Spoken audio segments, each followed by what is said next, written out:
And I compared why Somalis in Kenya are doing better than Somalis in Ethiopia. It's not because Ethiopians are bad. Actually, at the personal level, you'll be surprised. The relationship, and I was born in Ethiopia, the relationship between Somalis and Ethiopians. That's not a problem. The problem is the nature of the state. Ethiopia is a good state or bad state, but just from historical point of view, we're still in motion. Ethiopia is still forming its state. It's not a completed state, despite what Jesuits wrote. And you will go back to history. If you really look at the people who wrote Ethiopian history, most of them had church background, Jesuits. Just quickly, you guys heard that Abiy now sort of weaponizing his 120 million. I think he has not started that with the MOU. He has started that as soon as he came to power in 2018. And basically he was in response to a young Gurage who said, we want our own state. I also like to join the choir to congratulate and thank the East African Institute and its collaboration with the Nairobi University on this occasion. I'd like to discuss with you a paper that I'm working on, Incomplete Ethiopian State Formation, the Source for Conflicts in the Horn of Africa. I think several issues have been mentioned by previous speakers, from the environmental issue of Minister of Hirsi to 𝐒𝐴𝐳𝐷's diplomacy and working with the public, and to Kainani's last piece on the nature of Ethiopia. So I will try to read the abstract of the paper and then probably just quickly run through the slides to the extent possible. But I'd like to say that I think it was Ali Mazrui, and I'm very happy to be quoting or paraphrasing the late Ali Mazrui standing in Nairobi today when he said that, and I like to apologize, you cannot rule Uganda with or without the propaganda. I think that's what he said. I think you cannot really have peace and sustainability with or without the Ethiopian state. You have to work with it, but you have to also make sure that somebody really curtails the Ethiopian state. Somehow the cell phone is just turning off. So let me quickly move. The crisis in the Horn of Africa has deepened in the last few years, resulting in conflicts, famine, and civil war-like conditions that have been mentioned this morning. How should one understand this unending crisis in the Horn of Africa, particularly Somalia, Ethiopia, Djibouti, and partly Kenya? In 1964, Ethiopia and Somalia fought their first war, and I'm not talking the old wars, in modern wars, only when Somalia was only 3 years old. In 1974, the biggest famine took place in Ethiopia, northern Ethiopia, and then 1984.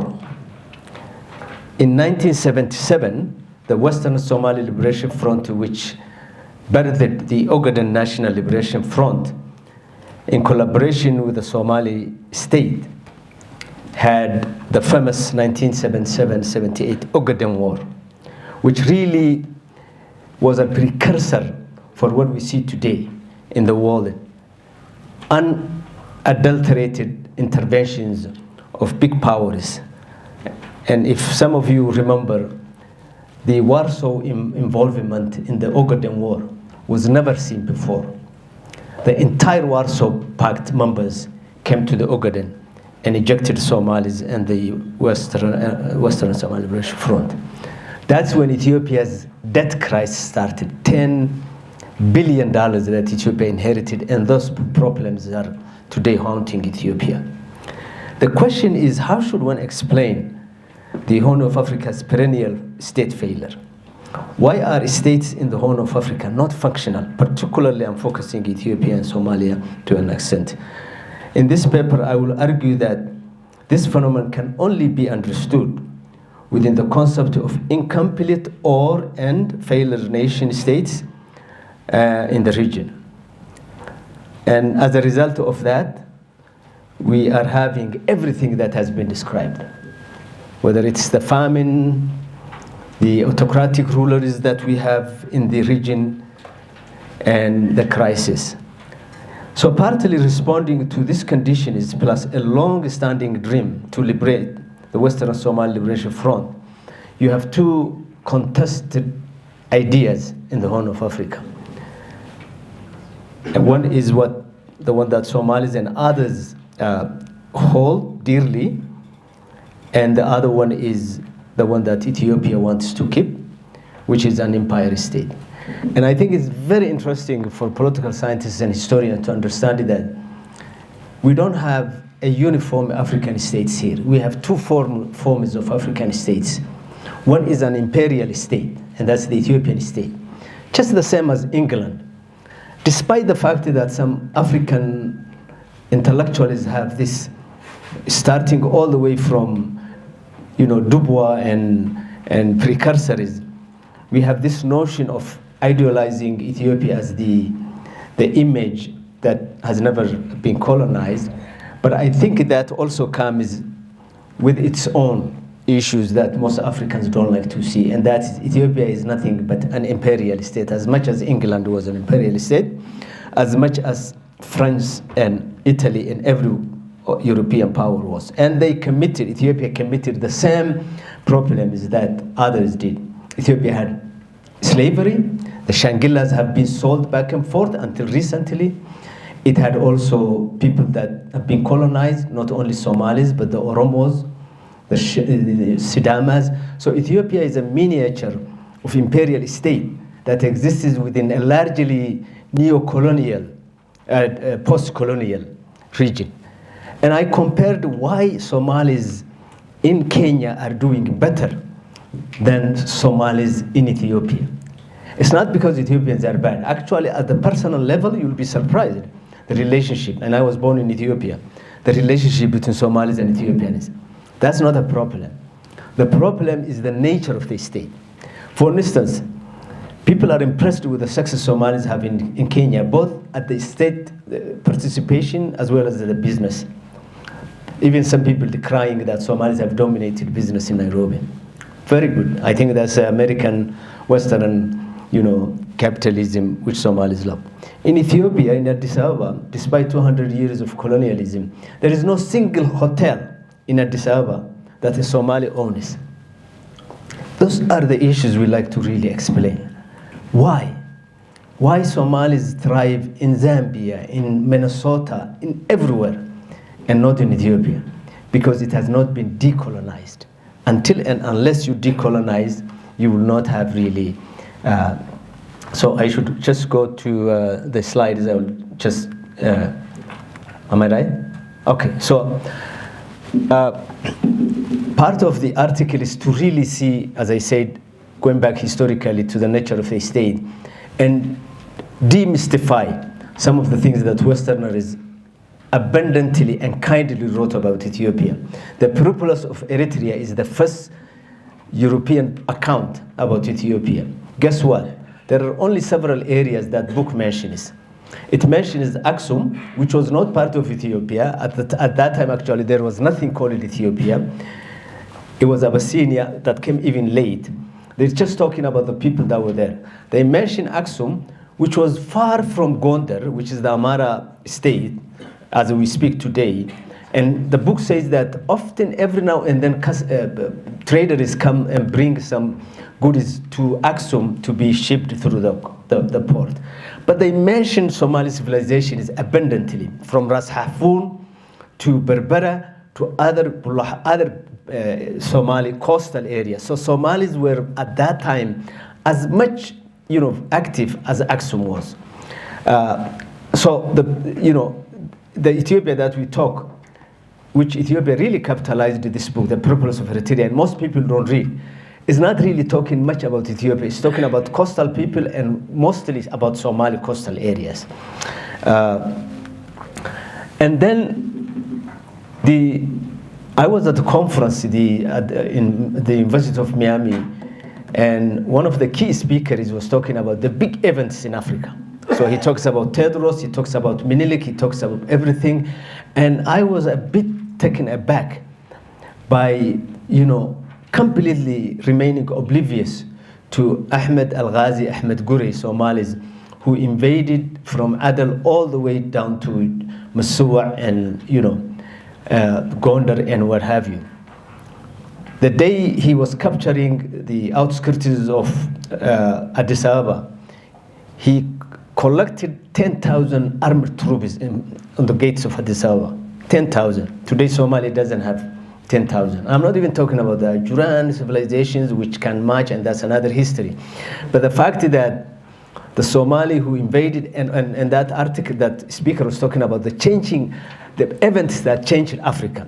Isman Danfodio, Sakature, Shaka the Great, and why he didn't mention Ahmed Al-Ghazi, who reconfigured the only empire in Africa, is only one thing. It's a Eurocentric, Euro-Christian view of Africa, particularly of the Horn of Africa, period. That's why you have dearth of literature about Somali and Somali history. And then Menelik comes. Very interesting, when you read the history of Menelik and Johannes, and it's the same time that Ahmed Wilwal is literally stopping the Oromo expansion, which he succeeded on the outskirts of Jigjiga and Harar, whereas all the Amara princes could not stop the Oromo invasion. To tell you that Somalis was a bit stronger at that time, and kept the Oromo invasion. And then all the way up to 1920, the Ethiopian who formed Ethiopia, the Johannes, the Menelik, were fighting as local chieftains, whereas the Sayyid Muhammad Abdullah Hassan was really taken into task several European powers, to a point where the Queen of England woke up one morning and said, "Who is this savage who's embarrassing me that I'm reading every morning when I wake up?" And Somali history has not been emphasized to the extent that it deserves, and that is giving Ethiopia the chance, which those of us who are very keen on Ethiopian history kind of question. I'll just jump over Menelik, since most of you guys know, but really he is the first one that at least united parts of Ethiopia, mainly the parts of the Tigray, Amara, and Oromia. At the time, the Sayyid Muhammad Abdullah Hassan unfortunately gets defeated, but they are contemporaries. So that's the parallel history. You have two histories running along each other. Now, to me, this slide is very interesting. On one side is the British agreement to set the Howd and Reserve area as late as after the Second World War, all the way to 1954. The one on the right is the co-optation, the seminar or the conferences when Haile Selassie was co-opting the Eritrean Federation. They're happening at the same time. It's a progress in which the Ethiopian state formation is still ongoing, but not complete. 1954. So that conference I went to Miami, which was the 50th anniversary of the Derg, tells you that if Somali, the Ogaden, last part of the Ogaden region was ceded to Ethiopia in 1954, by the time Mengistu Haile Mariam took power, Somalis were only 20 years inside the Ethiopian state. Only 20 years. I mean, when you look at the longevity of the history, 20 years is nothing.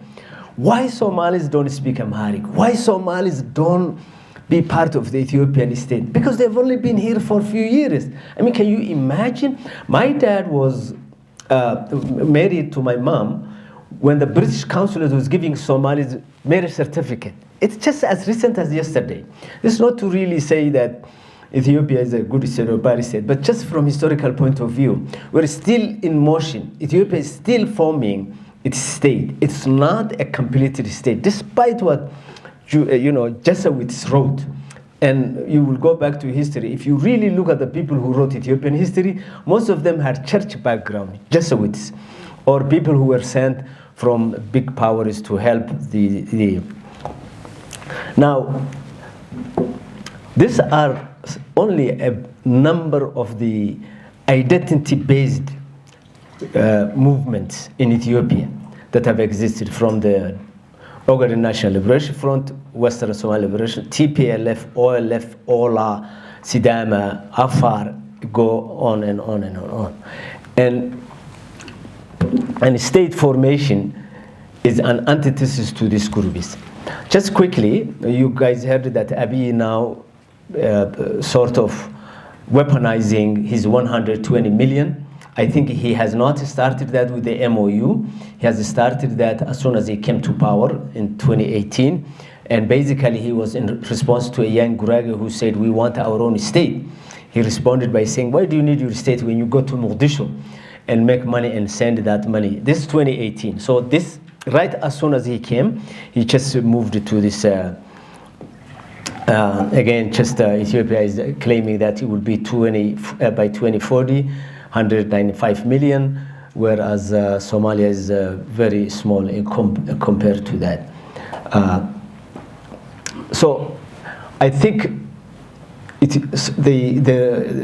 issue of the Ethiopian Somali is not only political, it's not only history, it's also a typical center-periphery conflict. Center-periphery conflict in the sense that Ethiopia's expedition never had really in the past, unlike what some scholars may claim, to establish a state, but to rob and just exploit to the extent possible the non-Abyssinian people. If anybody writes 17 Tribes of Somaliland by Colonel, I think I'm missing his name, he's talking about how Ethiopia's expedition was just, looting from, villages and everywhere, and that looting is happening today. Even in the Tigray war, the level of looting that the Ethiopian government was committing is unparalleled in the history. Then I think until recently, Ethiopia has been featured by strong men who really symbolizes the state. The state doesn't work through its infrastructures. It's mainly as a result of a very strong man who has, the power. Whether Mengistu was a dictator, Abiy is an autocratic ruler, or Haile Selassie was the untouched king. It's the tyrant, it's the autocrat, it is the untouched king who is a symbol of the state and not other way. So I think in the paper I'm just concluding by saying we need to really take a very bold action in rethinking how we can really stabilize the region. You're not going to stabilize this region with the old version of states that you have. You cannot have an empire in an era when identity politics is supreme, even in developed countries, even in the so-called West democratic nations, where identity politics is the center of the person. I think, what's his name, Fukuyama talks a lot about this. I disagree with him in many ways, where he says in the end of history that, one system is ruling. But I think when he talks about identity, I think that's a very strong concept. It's here in Kenya, it's here in Ethiopia, it's here in, but I think in the Ethiopian context, we can rethink in order to get a state nation or nation states to complete. I think we need to look, because up to this point we have imperial state that doesn't represent 1 minute. I'm just concluding. This may not fit, or may not make everybody, acceptable to the idea. But I think we need to pick the big 4 nations and nationalities in the Horn of Africa. The Amhara is speaking, about 27 million. the Tigrinya is speaking, because the nations that we have today in Kenya was formulated at Westminster. So why can't Africa formulate? I think Ali Mazrui was the only one who touched that, but he touched in a different way. He wanted 4 African states, east, west, southern. I think we can bring that concept locally and rethink how we can refashion the state in the Horn of Africa. I think a Somali speaker, and I'm not including the Kenyan party, but within the Ethiopian context, I think there has to be one nation that speaks that Somali speaking in the Horn of Africa. One Amharic, one Oromo, and one Tigrinya. And then the rest can fit wherever they are. I think that may really serve as 2 purposes. Number one, for the Somalis, it will make the dream of the thesis that Saeed Samatar and Dave Layton, a nation in search of a state. Somalis are not in search of a nation. Somalis are already a nation, but they are in search of a state. Maybe that can lessen the pressure of the Somalis, having issues. I think for the Amaras, it will bring them down from the imperial court that they have been sitting for many years and probably accept their nation state and work with the rest of the people. The Oromos may move from the victim level that they have experienced for generations to accept the 40 million Oromos to have something that they call the Oromo nation state, and then the Tigrinya speaking, which has been really dilapidated because of a feud between 2 groups of Tigray and Eritrea, but still the same people.